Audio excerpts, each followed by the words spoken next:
हमारे बीच में हैं इंसाफ के राष्ट्रीय सचिव सुभाष कुमार जी।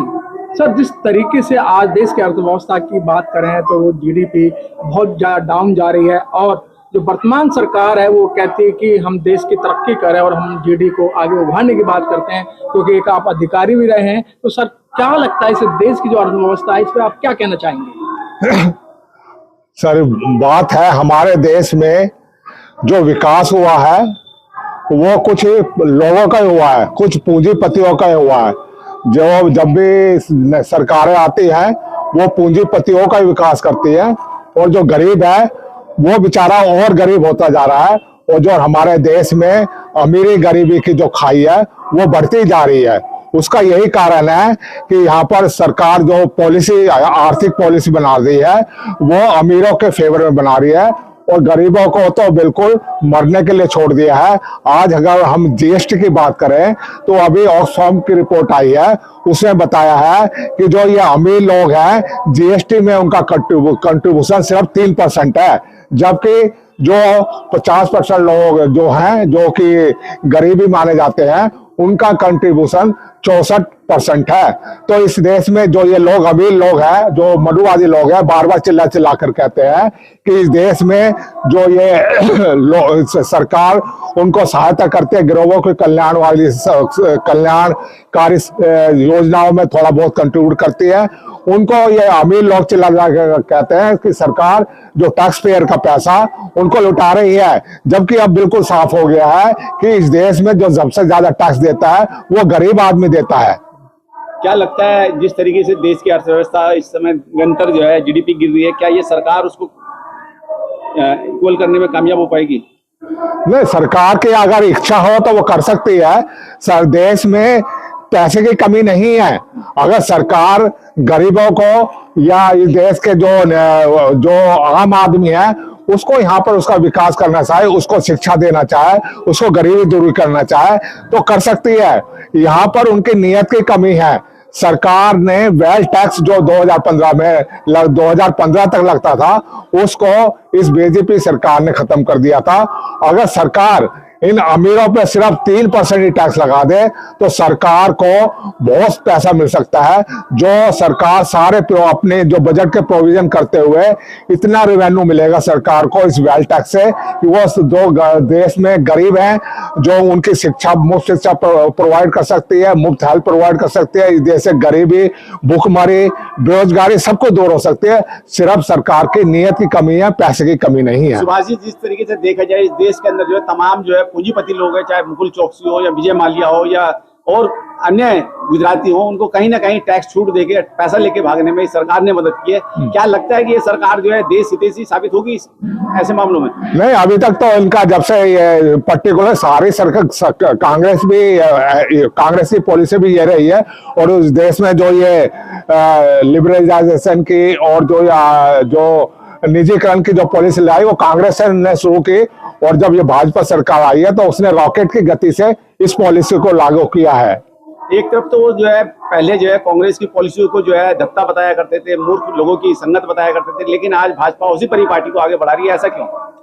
नहीं सर, देखो ये भाजपा और कांग्रेसी वही लोग हैं, मनुवादी वही लोग हैं। ये जब कांग्रेस मजबूत होती है तो ये जो मनुवादी लोग हैं या जो भाजपा के लोग हैं ये उसमें चले जाते हैं, कांग्रेस में चले जाते हैं। और जब भाजपा मजबूत होती है तो ये कांग्रेसी लोग ये चले जाते हैं। इनका मकसद ये है कि सत्ता में खुद को बनाए रखना है, इनका मकसद ये है। क्या लगता है इस देश के अंदर जिस तरीके से भुखमरी, बेरोजगारी दिन पे दिन पैर पसार रही है, लेकिन सरकार के कानों पे जूं नहीं रह रही, क्या इस देश का युवा आने वाले समय में टूरिज्म की तरफ रास्ता अख्तियार करेगा या रोजगार की तरफ?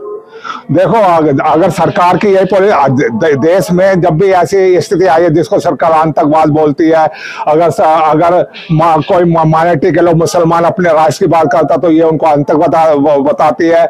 जो बुद्धिजीवी अपने गरीबों की राष्ट्र की, अपने राष्ट्र की बात करता तो उनको अर्बन नक्सलवादी कहती है। और जो एसटी के लोग हैं उनको वो अपने अधिकार की बढ़ते हैं तो उनको नक्सलवादी बोलती है। मतलब सभी तबकों को ये कुछ ना कुछ तमगा लगा देती है, उनका ध्यान भटकाने के लिए, देश का लोगों को ध्यान भटकाने के लिए ये उसका रवैया है। सर, 74वां गणतंत्र दिवस मना रहे हैं लोग, बड़े पैमाने पर इनका आयोजन कर रहे हैं क्या जो दलित लोग हैं या जो बहुजन के लोग हैं वो सर क्या आजाद हैं? देखो, अगर प्रैक्टिकल में देखा जाए तो आजाद नहीं है। थ्योरी में देखा जाए तो जब से संविधान हो गया सबको आजादी मिली है, लेकिन अगर प्रैक्टिकल में आए तो आज भी हम देखते हैं गांवों में भी वही हालात हैं। जब से स्वतंत्र हुआ थोड़े बहुत तो हालात बदले, लेकिन बेसिकली वही है। आज भी हम देखते हैं कि मूछ रखने पे हत्या हो जाती है, गले से पानी बच्चा पी ले स्कूल में तो उसकी हत्या हो जाती है। और हम देख रहे हैं आज भी बहन बेटियों को छोटी छोटी बातों पर वहां रेप हो रहे, हत्याएं हो रही हैं। तो ये अभी प्रैक्टिकल में तो हमको आजादी नहीं मिली है। जब जो यहाँ का बहुजन समाज है उसको आजादी नहीं मिली है। सर क्या लगता है कि सर उन लोगों में और ये जो हमारे लोग हैं या जो आपकी पीढ़ी का है जो कि जो आरक्षण के बल से वो आगे बढ़ी थी, क्या सर उन लोगों की या आप लोगों की गलती नहीं है? कहीं भी आपके इंस्टीट्यूट नहीं है, एजुकेशन के इंस्टीट्यूट नहीं है, पढ़ने का सिस्टम नहीं है, और जिन विद्यालय में पढ़ेंगे तो वो अपनी बातें ही पढ़ाएंगे। नहीं, आपकी बात ठीक है, लेकिन ये देखने में यह आया है कि जो आज हमारी समस्या है, जो आज ये जो हम पीछे जा रहे हैं, उसका मुख्य कारण तो ये क्या नाम जो जिनके पास जो शासक रही है उन्होंने इस संविधान को लागू नहीं किया। लेकिन काफी हद तक ये जो बहुजन समाज है वो भी जिम्मेदार है। वो इसलिए जिम्मेदार है जो बहुजन समाज के लोग जो पढ़ लिख कर नौकरी में आए उन्होंने अपनी जिम्मेदारी नहीं निभाई। जैसा कि बाबा साहब ने कहा था कि मैं इतनी मुश्किलों से पढ़ लिख कर आया हूं, तो आप भी जैसे मैंने समाज में किया है, तो वो उन्होंने अपेक्षा की थी समाज है वो भी पढ़ लिख कर नौकरी में जाकर इस समाज में कार्य करेगा। अगर कार्य करेगा तो इस देश की और इस समाज की दशा और दिशा दोनों बदलेंगी। लेकिन दुर्योग ये है कि आज हम देख रहे हैं जो हालात हैं, उसके लिए जो हमारा पढ़ा लिखा पर्टिकुलर जो नौकरी वाला है उसने अपनी जिम्मेदारी नहीं निभाई। अगर वो समाज में काम करता, लोगों को जागृत करने का काम करता, तो आज ये हालात नहीं होते जो आज हैं। सुभाष जी, देखा जाए खुद आप एक सामाजिक संगठन से जुड़े हुए हैं और निरंतर कार्य कर रहे हैं कहीं ना कहीं इस देश के अंदर इसकी दशा और दिशा बदलने के लिए। क्या लगता है कि आने वाले कुछ सालों में इस देश की दशा और दिशा बदल पाएंगे सामाजिक संगठन?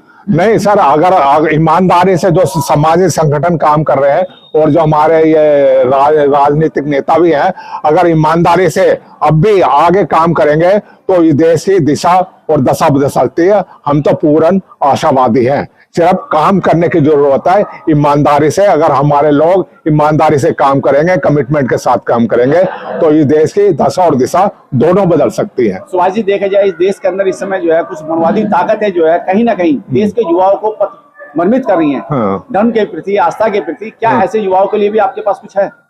सर, वो जो मनुवादी लोग हैं उनका काम ही है कि वो लोगों को भटकाएं, लोगों को अशिक्षित रखें। लेकिन हमारा काम क्या है? जो हमारे वर्ग का बुद्धिजीवी है और जो शिक्षित वर्ग है उसका काम क्या है? उसका काम ये है अपने समाज में जाकर लोगों को जागरूक करे, अच्छे बुरे में फर्क बताए, और जो हमारे खिलाफ बातें हैं उनको लोगों को सचेत करें। अगर हम ये कर पाएंगे तो जरूर हम अपने मिशन में कामयाब होंगे। चलिए, बहुत बहुत धन्यवाद सर आपका।